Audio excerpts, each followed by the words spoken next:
ఓం నమో భగవతే వాసుదేవాయ. వసుదేవసుతం దేవం కంసచాణూరమర్దనం దేవకీ పరమానందం కృష్ణం వందే జగద్గురుం.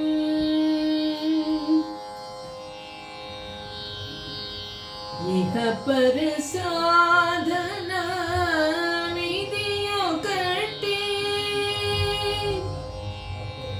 ఇహ పర సాధనమిది ఒకటే, సహజపు మురారి సంకీర్తనొకటే.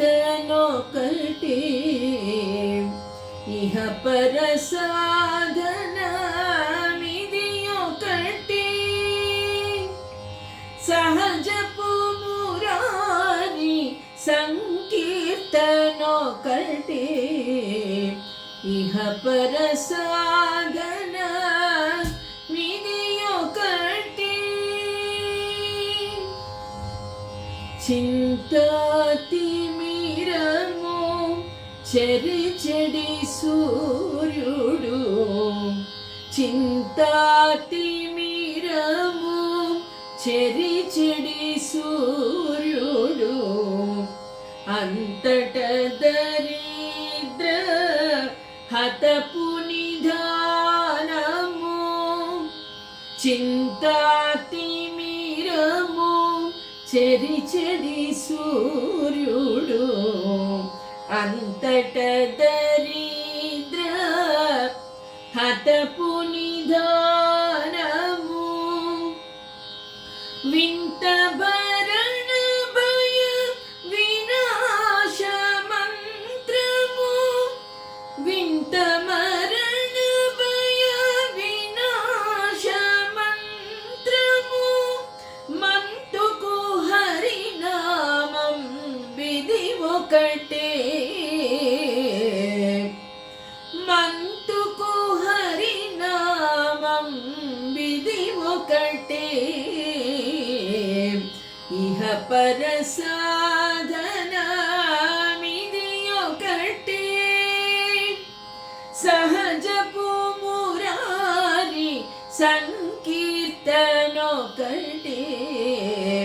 ఇహ పర సాధన ఇది ఒకటే.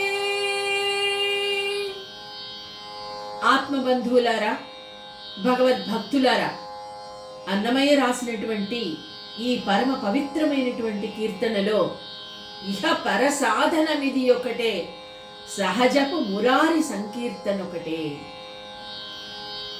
భక్తి ప్రధానమైనది సంకీర్తన కంటే మరి ఏది కూడా ఆనందాన్ని భక్తుడికి ఇవ్వలేదు.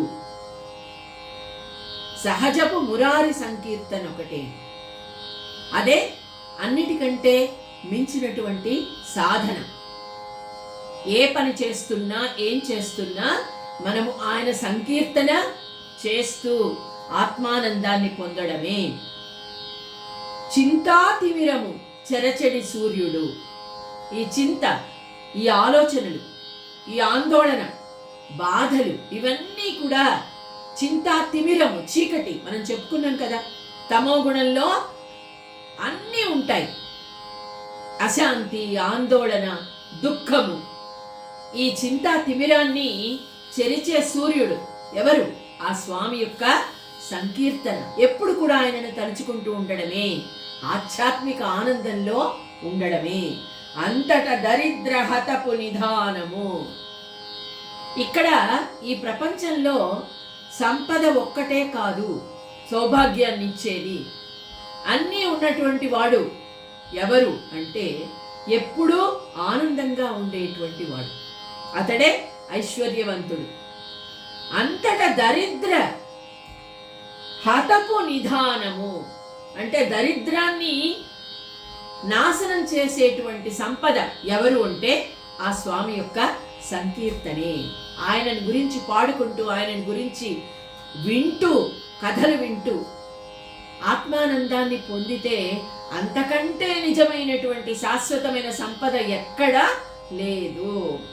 వింత మరణ భయ వినాశ మంత్రము అంటే ఈ జనన మరణాల గురించి భయం ఎవరికి ఉంటుంది అంటే, ఎప్పుడు కూడా ఈ భోగాల మీదే ఆసక్తి చూపుతూ, ఎప్పుడూ ఈ జీవితాన్ని ఏదో అనుభవించాలి, ఏదో చెయ్యాలి, ఎలా ఉండాలి, ఇదే ఆలోచిస్తూ ఉన్నటువంటి వాడికి జనన మరణాలు ఎప్పుడు కూడా భయపెడుతూనే ఉంటాయి. అమ్మో, ఈ పని చేస్తే మనం ఏ విధంగా జన్మనెత్తాల్సి వస్తుందో, ఈ విధంగా మరణం గురించి జననం గురించి బాధపడుతూ భయపడుతూ జీవిస్తాడు. దానిని దాటుకొని ముందుకు వెళ్ళాలి అంటే ఈ వినాశ మంత్రము ఏది అంటే ఆ సహజ మురారి నామ సంకీర్తన ఒకటే. మంతుకు హరినామం ఇది ఒకటే. ఎప్పుడు కూడా గోవింద, మాధవ, కేశవ, పురుషోత్తమ, హరి ఈ విధమైనటువంటి నామ సంకీర్తన, కేశవ నామాలను ఎప్పుడు మనసు స్మరించుకుంటూ ఉంటుందో ఆ హృదయం ఎప్పుడు ఆనందంతో ఉప్పొంగిపోతూ ఉంటుంది. ఏ భయాలు కూడా దగ్గరికి రావు. ఎంత చక్కటి కీర్తన! దీనితో మనము గుణత్రయ విభాగ యోగంలోకి అడుగు పెడుతూ ఉన్నాం. ఓం శ్రీకృష్ణ పరబ్రహ్మణే నమః. శ్రీమద్భగవద్గీత చతుర్దశోధ్యాయః గుణత్రయ విభాగ యోగః. శ్రీ భగవాన్ వాచ నాన్యం గుణేభ్యః కర్తారం యదా ద్రష్టానుపశ్యతి గుణేభ్యశ్చ పరం వేత్తి మద్భావం సోధిగచ్చతి.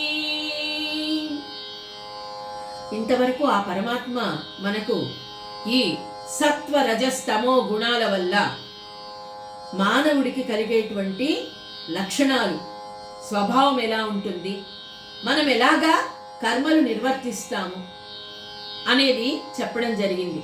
ఇప్పుడు నాన్యం గుణేభ్యః కర్తారం యదా ద్రష్టానుపశ్యతి గుణేభ్యశ్చ పరం వేత్తి మద్భావం సోధిగచ్చతి. అంటే ఈ గుణాల వల్లే నేను ఈ విధంగా నడుచుకుంటూ ఉన్నాను. నాణ్యం గుణేభ్యః కర్తారం, ఈ గుణాలే నా వల్ల ఈ కర్మలన్నీ చేయిస్తున్నాయి అని ఎప్పుడైతే మనిషి గ్రహించగలుగుతాడో, నీవు ఆ ఒక్క బ్రహ్మము తప్ప మరేది కావు. యద్భావం తద్భవతి, అహం బ్రహ్మస్మి అని ఎప్పుడైతే తెలుసుకుంటావో, ఈ విషయాన్ని గుణేభ్యశ్చ పరం వేత్తి మద్భావం సోధిగచ్చతి అంటే ఈ గుణాలు నీ దేహాన్ని ఒక మిషన్ కింద ఉపయోగించుకున్నాయి. అంటే దీనిలో ఉండి, ఈ దేహంలో ఉండి గుణాలు నీ చేత కర్మలు చేయిస్తున్నాయి. నీకు ఏ విధమైనటువంటి సంబంధం లేదు అని నువ్వు ఎప్పుడైతే తెలుసుకుంటావో, దీని నిమిత్తంగా చేసుకుంది, దేహాన్ని నిమిత్తంగా చేసుకున్నాయి ఈ సత్వ రజస్తమో గుణాలు, అందువల్లే నేను ఈ విధంగా ప్రవర్తించాను అని ఈ విధంగా యదా ద్రష్ట అనుపశ్యతి, తమ తమ సామర్థ్యాన్ని అవి చూపించుకున్నాయి ఈ శరీరంలో ఉండి అని తెలుసుకోవాలి. అగ్ని ఏ విధంగా కట్టెల రూపం ధరిస్తుందో, కట్టెకు అగ్నిని అంటించినప్పుడు ఆ కట్టె కూడా అగ్ని కట్టె ఆకృతి దాలుస్తుంది కదా. ఆ అగ్ని యొక్క తత్వం వల్లే ఆ కట్టె ఆ విధంగా మారింది. అదేవిధంగా భూమి లోపలే ఉండేటువంటి ఆ రసము వృక్ష రూపాన్ని ధరించింది.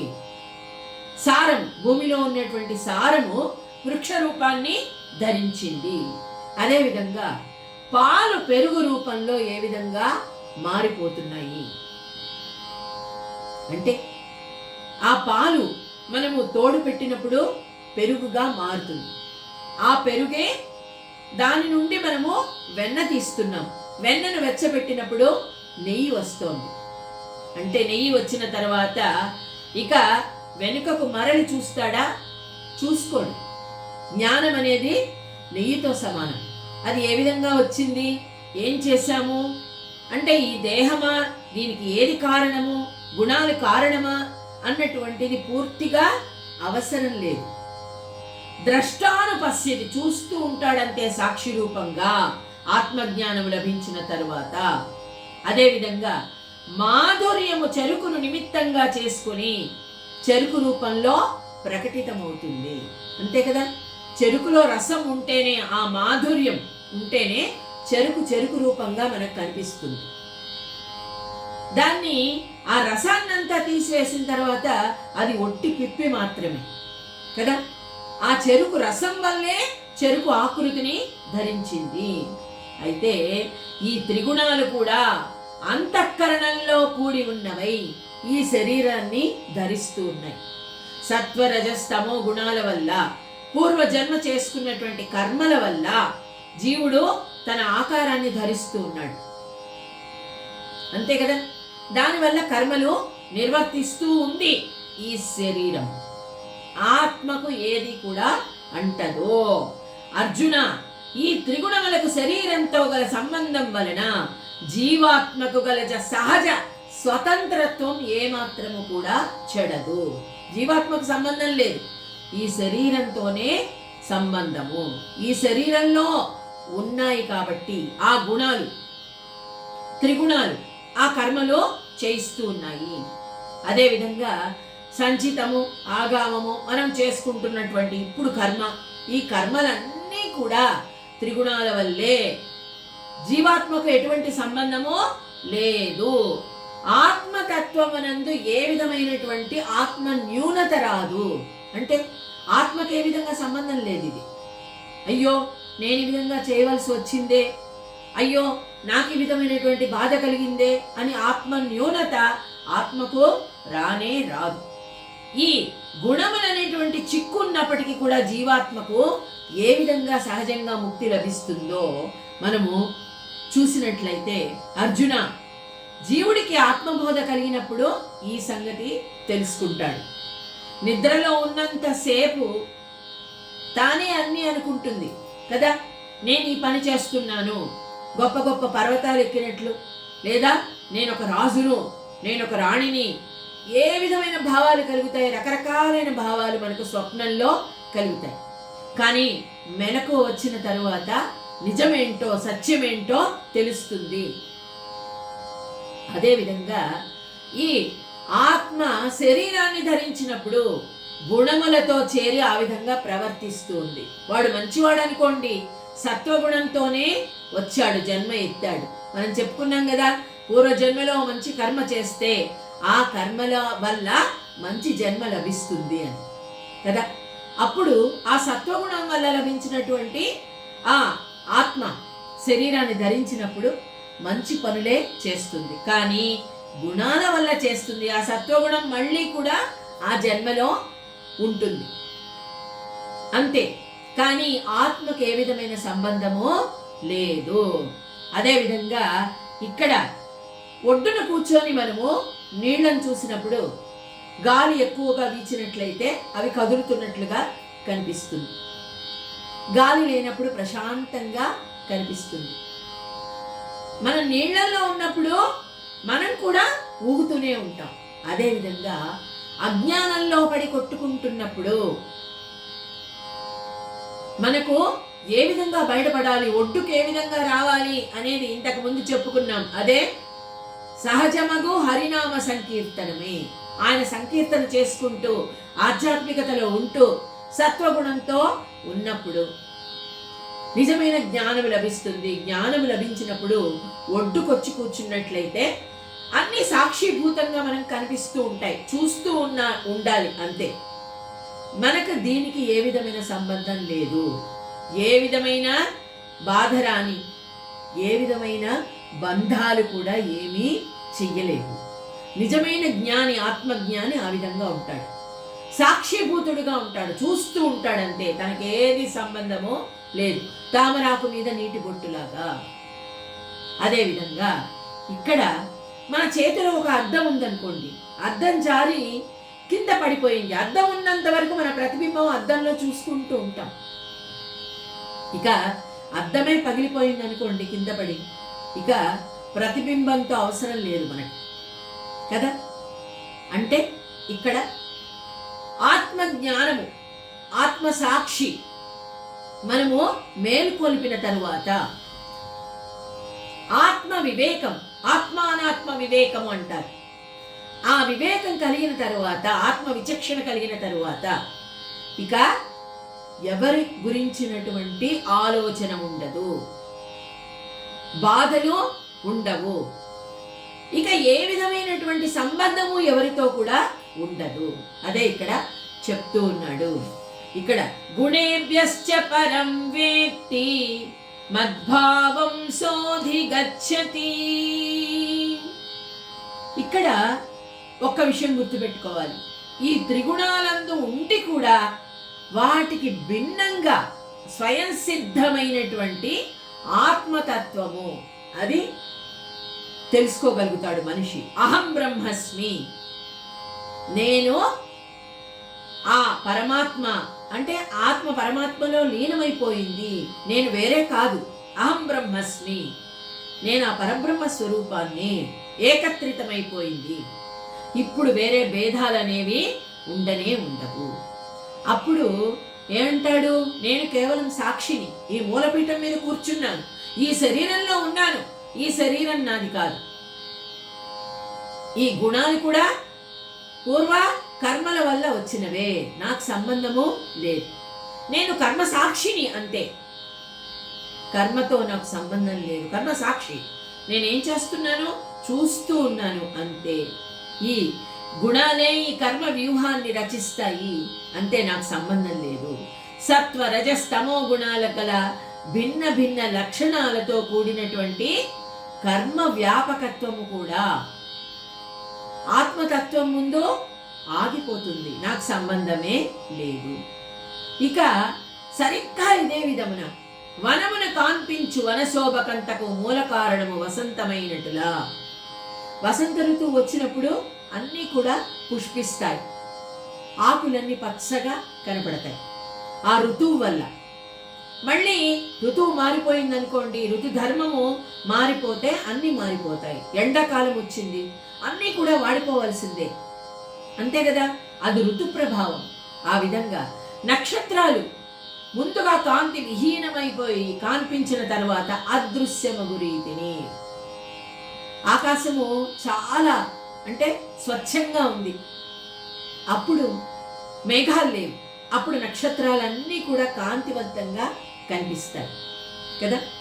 ఎప్పుడైతే మేఘాలు వస్తాయో అప్పుడు నక్షత్రాలు కనపడవు. అదేవిధంగా మేఘాలన్నీ తొలగిపోయిన తర్వాత నక్షత్రాలు కాంతివంతంగా ప్రకాశిస్తాయి. సూర్యకాంతమణి ప్రజ్వరిల్లు రీతిని, అంటే ఆ సూర్యకాంతమణి సూర్యుడు వచ్చినప్పుడు అఖండంగా ప్రజ్వలిస్తుంది. అలాగే జ్ఞానము కలిగిన తరువాత ఆత్మకు ఆత్మబోధ చెప్తుంది, నువ్వు ఈ శరీరానివి కాదు, నీకు ఏ విధమైనటువంటి సంబంధము లేదు. సూర్యోదయంతో ఎప్పుడైతే నిజమైనటువంటి వెలుగు వస్తుందో, తమస్సు నశించిపోతుందో, ఆ విధంగా ఈ ఆత్మతత్వము గుణాలకు అతీతంగా మారిపోతుంది. గుణాలతో నాకు సంబంధమే లేదు, నేను ప్రకటమవడం వల్లనే గుణాలు ప్రకటమవుతున్నాయి. అయితే నేనే సామర్థ్యాన్ని ఇస్తున్నాను ఆ గుణాలకు. వాటి గురించి ఎక్కువగా మనము ఆలోచించడము, వాటికి మనం ప్రాధాన్యత ఇచ్చినప్పుడే ఆ గుణాలు కూడా మన మీద సామర్థ్యాన్ని చూపిస్తాయి. లేదు, వాటి మీద మన సామర్థ్యమో ఎప్పుడు పోతుంది అంటే, నేను ఈ శరీరాన్ని కాదు, నేను ఆత్మను, నాకు వీటితో ఏ విధమైన సంబంధమో లేదు, నేను ఆ పరమాత్మను తెలుసుకోవాలి, ఆ పరమాత్మలో లీనమవ్వాలి. ఈ నిర్గుణ శాశ్వత తత్వము, నిర్గుణ శాశ్వత తత్వం ఏది? పరబ్రహ్మ స్వరూపం. ఆయనే నేను, నేనే ఆయన అయినప్పుడు ఈ నిర్గుణ నిశ్చల తత్వం ఏర్పడుతుంది. నిశ్చల తత్వే జీవన్ముక్తి అని భజగోవిందంలో చెప్పినట్లుగా, సత్సంగత్వే నిస్సంగత్వం, నిస్సంగత్వే నిర్మోహత్వం, నిర్మోహత్వే నిశ్చలతత్వం, నిశ్చలతత్వే జీవన్ముక్తి. అదే అక్కడ అర్థం.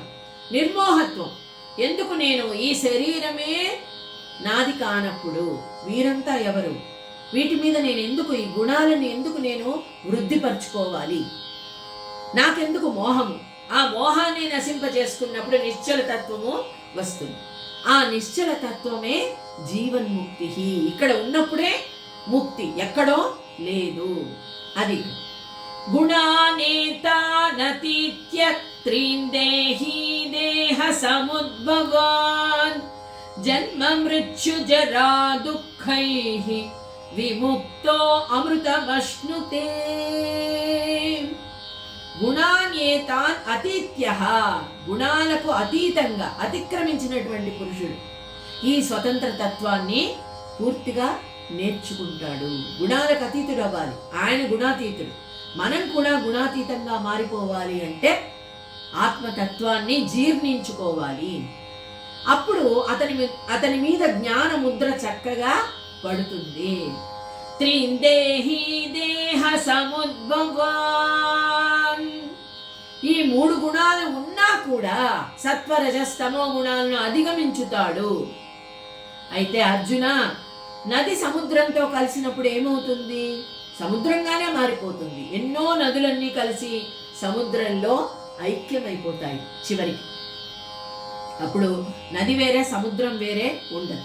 అదేవిధంగా ఆత్మ పరమాత్మలో లీనమైపోయినప్పుడు ఈ గుణాలు, ఈ కోరికలు, ఈ స్వభావాలు ఇవన్నీ కూడా సంబంధం లేదు, ఒకటే ఏకత్రితం అయిపోతుంది. అదేవిధంగా జ్ఞాని కూడా ఆ పరమాత్మలో సారూప్యాన్ని పొందుతాడు. అప్పుడు ఏమవుతుంది?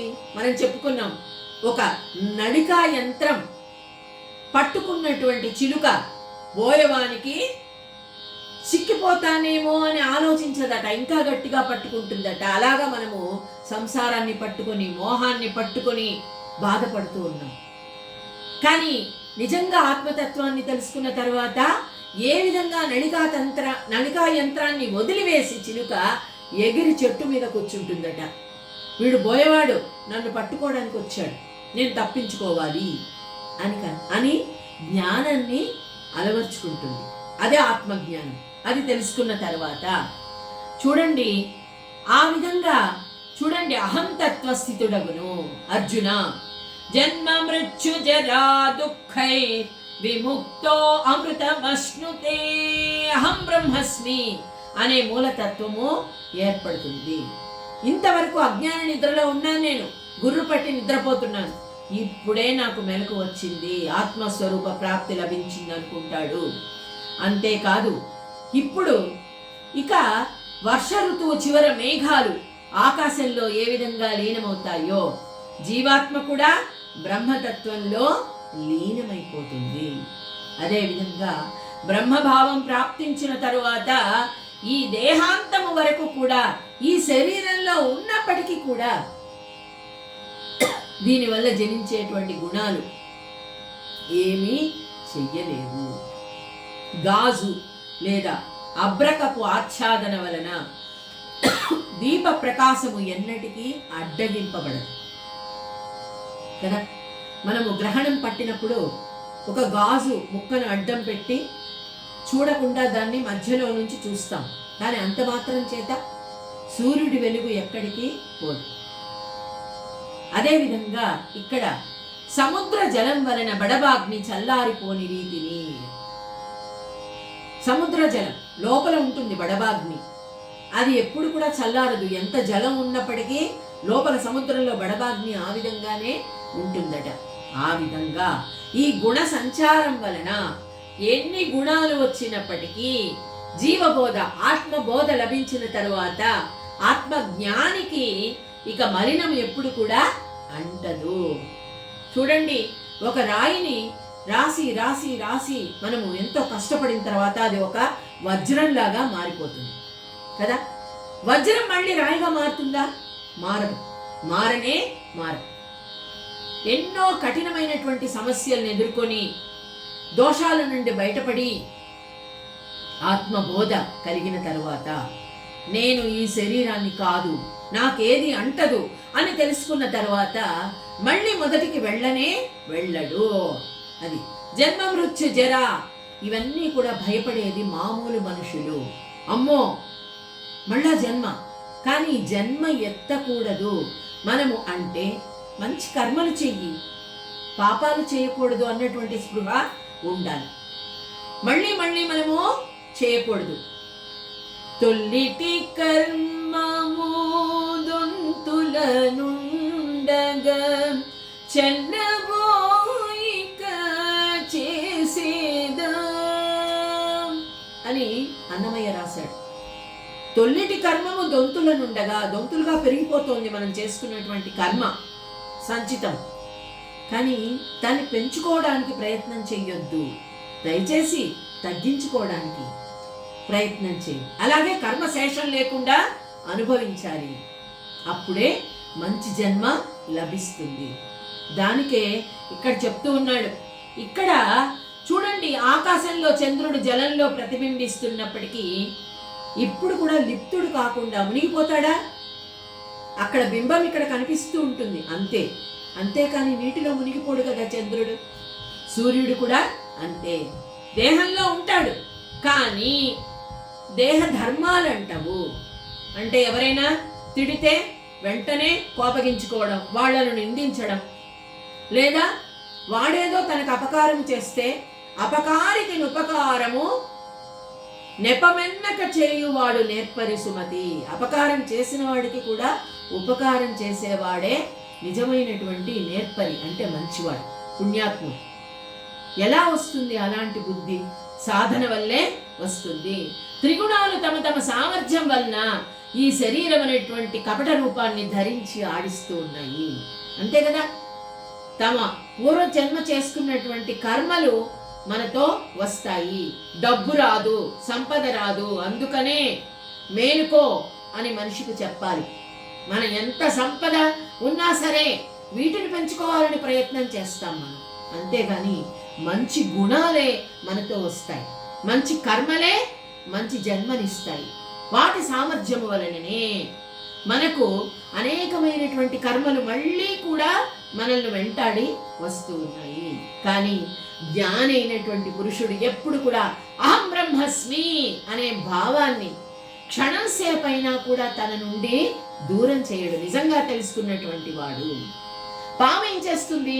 కుబుసం విడిచిన తర్వాత పుట్టలోకి వెళ్ళిపోతుంది. మళ్ళీ అయ్యో నేను విడిచేశాను కదా, నా కుబుసం ఎక్కడుంది అని చూసుకోదట.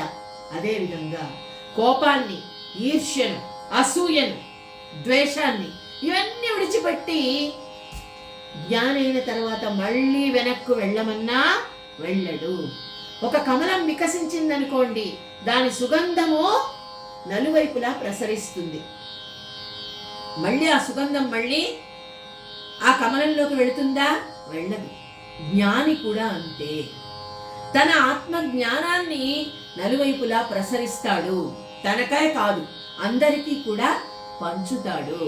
అదేవిధంగా బ్రహ్మ సారూప్యము ప్రాప్తించినప్పుడు ఈ శరీరం ఏది, ఈ శరీరం ఎవరు, నేనెవరు అన్నటువంటి ఆలోచన కూడా రాదు. జ్ఞాని అయినటువంటి జీవునితో ఉన్నటువంటి సంపర్కమే ఉండనే ఉండదు.